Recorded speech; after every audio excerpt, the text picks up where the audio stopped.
over the years, as you have claimed your relationship with the gospel of Jesus Christ, it has gained for you enormous power, particularly in times of need.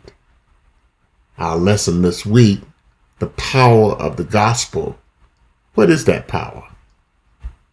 What is the power that the gospel has to transform your life and to help you become who God intended you to be? The lesson begins with Paul talking to the church at Rome in a letter to Rome, which he never got a chance to go. He says, "For I am not ashamed of the gospel." It is the power of God for two things. One, salvation. The other is to everyone who has faith. So it's the gospel to save us beyond the grave, and to everyone who has faith. You have to believe. And then he says to the Jew first and also to the Greek.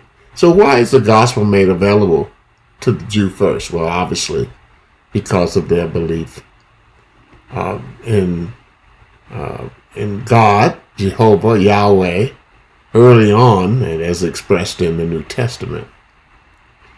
The three major questions in the lesson: A, where do you see the power of God at work in your life today? B, do you see why Paul calls us victors over all powers in Romans 8:38? And C, how can we enable our use of power and judgment to be in keeping with God's righteousness in Christ?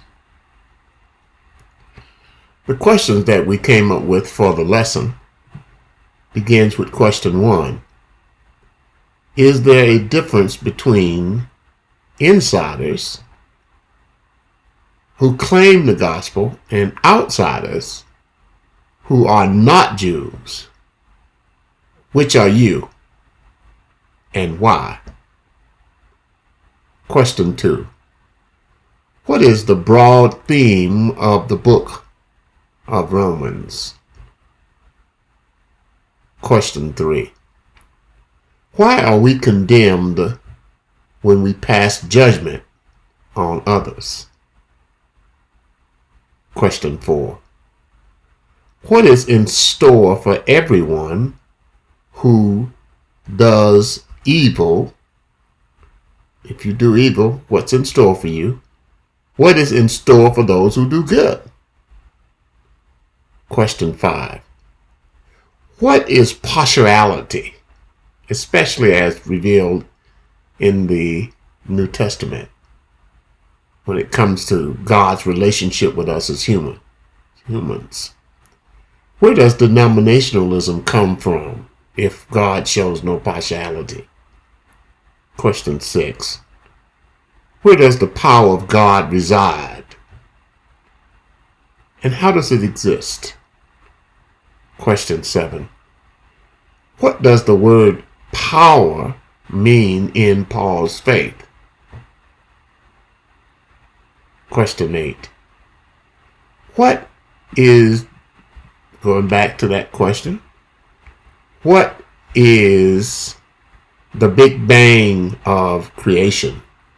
The Big Bang of creation. How does this concept compare with the creation story? The Big Bang being the Big Bang theory of how the world came into being. Question 10. How is power found in the agony of the cross? Question 11. How does believing in Jesus allow us to be sown, S-O-W-N, in weakness and raised in power? Question 12. Why is the crucifixion, that is, and resurrection a stumbling block to Jews and foolishness to Gentiles? Question 13. What is the meaning of the word, quote, gospel? Question 14. Why was it important to Paul to proclaim Jesus' salvation to the people in the Roman Empire? Question 15.